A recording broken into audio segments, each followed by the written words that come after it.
అందరికీ నమస్కారం. సుబ్బమ్మ ఒలుగోస్కి స్వాగతం. ఈరోజు నేను ఒక స్పెషల్ వంట చేయబోతున్నాను. నేను చెప్పాను ఆల్రెడీ మీకు, స్పెషల్ అనగానే ఏవో ఊహించకండి అని. సో ఈరోజు రాగి సేమియాతో ఉప్మా. ఈ రాగి సేమియా ఎక్కడ దొరికాయంటే తిరుపతిలో మాకు సూపర్ మార్కెట్లో దొరికాయి. మీరు కూడా సూపర్ మార్కెట్లో ట్రై చేయండి.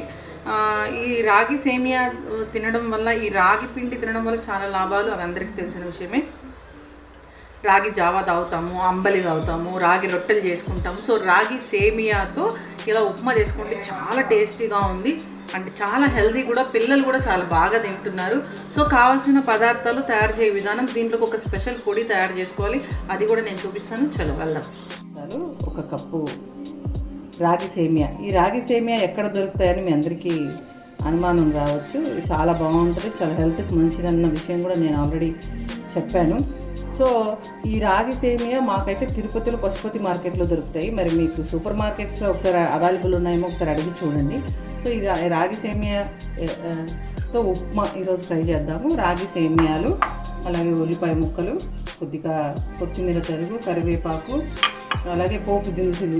ముఖ్యంగా ఇవి కొంచెం ఎక్కువ వేసుకుంటాను, పిల్లలకి ఇష్టంగా తింటారు. ఎందుకంటే రాగి సేమియా హెల్త్కి మంచిదన్న విషయం అందరికీ తెలిసిన విషయమే. కానీ ఇది చేస్తే ఎలా తినాలి అంటే, వాళ్ళకి ఇలాంటివి పిల్లలకి పళ్ళ కింద ఉన్నప్పుడు వాళ్ళు రుచికరంగా ఉంటుంది కాబట్టి ఇది కూడా తినేస్తారు. సో ఆ టెక్నిక్ యూజ్ చేస్తాను నేను.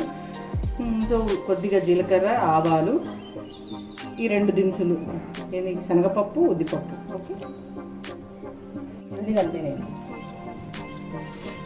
ముందుగా స్టవ్ మీద వాటర్ పెట్టుకొని వాటర్ హీట్ చేసుకోవాలి. ఈ వాటర్ హీట్ అయిన తర్వాత ఎక్కువగా మరగాల్సిన పని లేదు. ఇప్పుడు ఆల్రెడీ హీట్ అయిపోయాయి వాటర్. ఈ హీట్ అయిన తర్వాత మనకు ఆఫ్ చేసుకొని కావాల్సిన ఎన్నైతే మనకు కావాలనుకుంటున్నామో అన్ని రాగి సేమియా ఇందులోకి వేసేయాలి. చూడండి ఒకసారి బాగా. వాటర్ హీట్ అయ్యింది. ఈ హీట్ అయిన దాంట్లోకి మనం రాగి సేమియా వేసాము. ఈ రాగి సేమియా ఇలా వేయడం వల్ల లోపలికి వెళ్ళి కాసేపు నానుతుంది. అంటే 3 minutes చాలు. చూసారు కదా, ఇలాగా మెత్తగా, అంటే ఇలా చూడండి, ఒక 3 minutesకి ఇది ఇలా అయిపోతుంది అనమాట. సో అప్పుడు ఆఫ్ చేసేసి, అంటే నేను మంట పెట్టలేదు, పక్కకు తీసేయాలి వాటర్. ఇప్పుడు ఏం చేయాలంటే వాటర్ అంతా వడపోసేసుకొని ఈ రాగి సేమియాని పక్కకు పెట్టుకున్నాం. చూసారు కదా, ఇలాగా ఉడికించుకున్న 3 minutes వేడి నీళ్ళల్లో ఉంచిన సేమియా ఎంత బాగా వచ్చిందో. ఈ రాగి సేమియా నీళ్ళన్నీ వంపేసుకున్నాక ఇలాగా బౌల్లోకి తీసుకున్నాక ఇంకా ప్రాసెస్ స్టార్ట్ చేద్దాం మనం. ఇప్పుడు స్టవ్ మీద బాణలు పెట్టుకొని అందులోకి నూనె. నేను ఆల్రెడీ మీకు చాలాసార్లు చెప్పాను, నేను ఎప్పుడు టూ ఆయిల్స్ యూస్ చేస్తాను ఎప్పుడు ఏ వంట చేసినా అని. సో ఇప్పుడు నేను సన్ఫ్లవర్ ఆయిల్ కొద్దిగా కోకోనట్ ఆయిల్ వేస్తున్నా. మీరు కూడా అట్లా 2 ఆయిల్స్ వాడండి, చాలా హెల్త్కి చాలా మంచిది. సో ఆయిల్ హీట్ అయ్యాక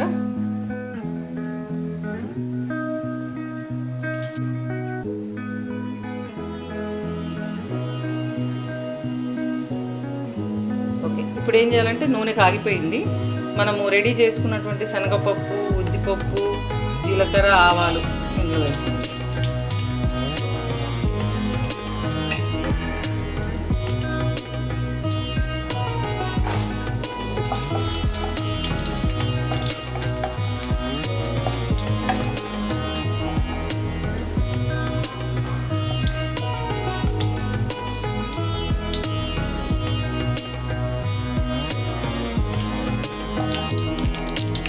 పట్లాడుతుంది చూసారా. ఉల్లిపాయ ముక్కలు, శనగపప్పు కూడా వేగాలి బాగా. ముక్కలు, కరివేపాకు వేయాలి. పచ్చిమిర్చి కూడా తరిగి పెట్టుకోండి చీలికల్లాగా. నేను అవి లాస్ట్లో వేస్తాను, బాగుంటాయి. నేను మీకు చెప్పడం మర్చిపోయాను వీడియోలో. పచ్చిమిర్చి పొడవుగా చీలికలు వేసుకోండి, చాలా బాగుంటుంది.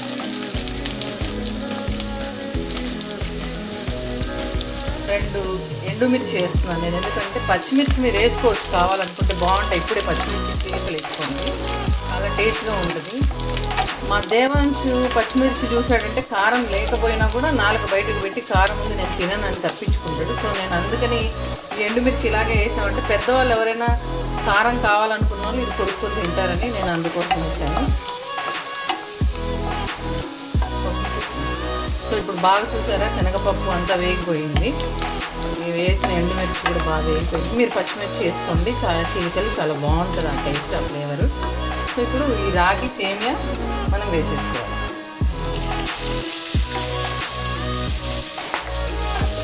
ఇట్లాగా అంటే ఎక్కువగా వేసి తిప్పకుండా జస్ట్ జాగ్రత్తగా. ఈ రాగి సేమియా కదండి, కాస్త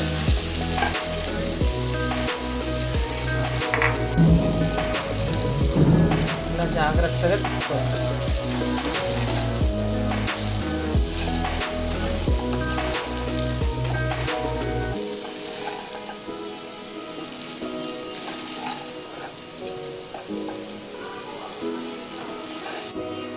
తగినంత ఉప్పు వేసుకోండి.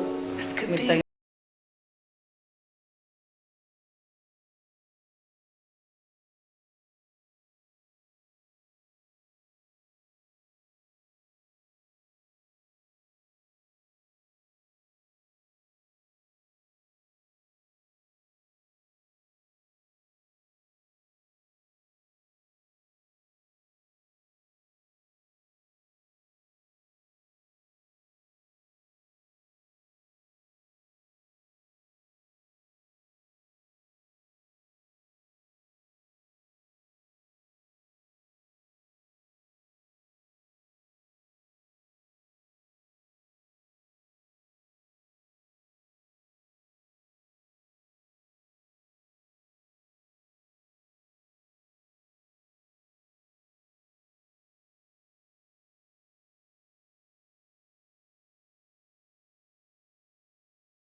వీటిలో ఇలా చేసుకొని మంచిగా తినాలి.